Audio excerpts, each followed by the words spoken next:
Chapter 2. The Expedient Method of Teaching. In the great town of Vesali, there was an elder called Vimalakirti, who had made offerings to countless Buddhas, and had deeply planted all good roots, thereby achieving the patient endurance of the uncreate. His unhindered power of speech enabled him to roam everywhere, using his supernatural powers to teach others. He had achieved absolute control over good and evil influences, thereby realizing fearlessness.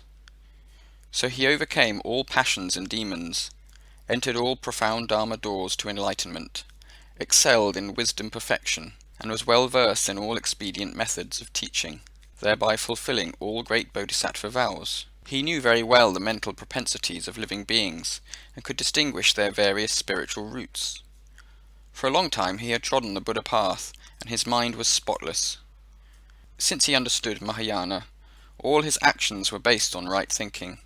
While dwelling in the Buddha's awe-inspiring majesty, his mind was extensive like the great ocean. He was praised by all Buddhas and revered by Indra and Brahma. As he was set on saving men, he expediently stayed at Vesali for this purpose. He used his unlimited wealth to aid the poor. He kept the rules of morality and discipline to correct those breaking the precepts. He used his great patience to teach those giving rise to anger and hate. He taught zeal and devotion to those who were remiss. He used serenity to check stirring thoughts, and employed decisive wisdom to defeat ignorance. Although wearing white clothes of the laity, he observed all the rules of the Sangha. Although a layman, he was free from all attachments to the three worlds of desire, form, and beyond form. Although he was married and had children, he was diligent in his practice of pure living. Although a householder, he delighted in keeping from domestic establishments. Although wearing jewels and ornaments, he embellished his body with its majestic spiritual characteristics. Although he ate and drank like others, he delighted in tasting the flavor of meditation. When entering a gambling house, he always tried to teach and deliver people there.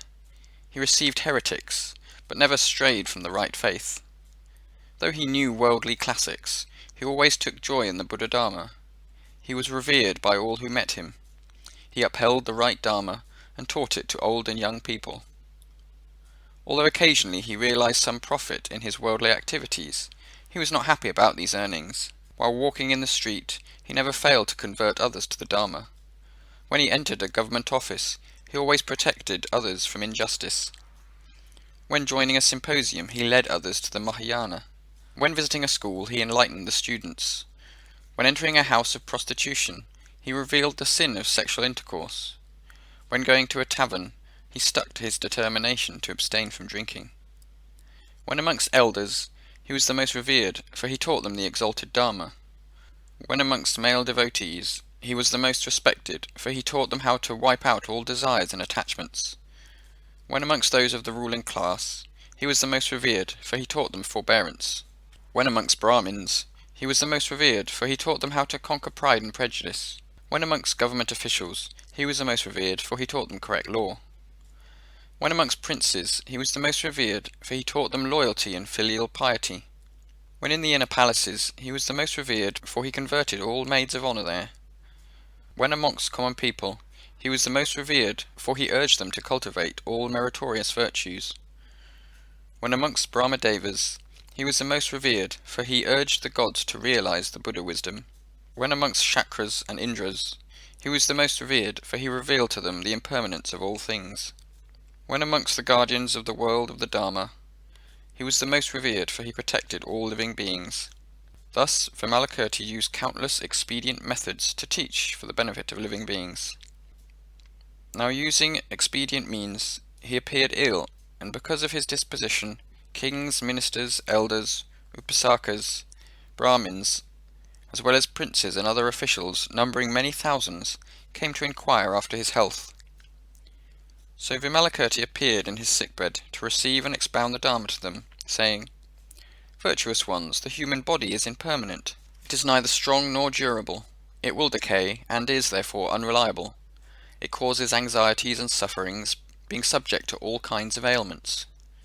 Virtuous ones, All wise men do not rely on this body, which is like a mass of foam, which is intangible. It is like a bubble, and does not last for a long time. It is like a flame, and is the product of the thirst of love. It is like a banana tree, the centre of which is hollow. It is like an illusion being produced by inverted thoughts. It is like a dream being formed by false views. It is like a shadow, and is caused by karma. This body is like an echo, for it results from causes and conditions. It is like a floating cloud which disperses any moment. It is like lightning, for it does not stay for the time of a thought. It is ownerless, for it is like the earth. It is egoless, for it is like fire that eventually burns itself out. It is transient like the wind. It is not human, for it is like water. It is unreal and depends on the four elements for its existence. It is empty, being neither ego nor its object. It is without knowledge like grass and trees. It is not the prime mover, but is moved by the wind of passions. It is impure and full of filth. It is false, and though washed, bathed, clothed, and fed, it will decay and die in the end. It is calamity, being subject to all kinds of illnesses and sufferings. It is like a dry well, for it is pursued by death. It is unsettled and will pass away. It is like a poisonous snake, a deadly enemy, a temporary assemblage, without underlying reality. Being made of the 5 aggregates, the 12 entrances, which is the 6 organs and their objects, and the 18 realms of senses, which is the 6 organs, their objects, and their perceptions. Virtuous ones, the human body, being so repulsive, you should seek the Buddha body. Why? Because the Buddha body is the Dharmakaya, the product, boundless merits and wisdom, the outcome of discipline, meditation, wisdom, liberation, and perfect knowledge of liberation, the result of kindness, compassion, joy, and equanimity, the consequence of the 6 perfections, charity, discipline, patience, zeal, meditation, and wisdom, and the sequel of expedient teaching, the 6 supernatural powers, the 3 insights, the 37 stages contributory to enlightenment, serenity and insight, the 10 transcendental powers, the 4 kinds of fearlessness, the 18 unsurpassed characteristics of the Buddha, the wiping out of all evils and the performance of all good deeds, truthfulness, and freedom from looseness and unrestraint. So countless kinds of purity and cleanness produce the body of the Tathagata. Virtuous ones, if you want to realize the Buddha body in order to get rid of all the illnesses of a living being, you should set your minds on the quest of supreme enlightenment, Anuttara Samyak Sambodhi. Thus the elder Vimalakirti expounded the Dharma to all those who came to inquire after his health, urging countless visitors to seek supreme enlightenment.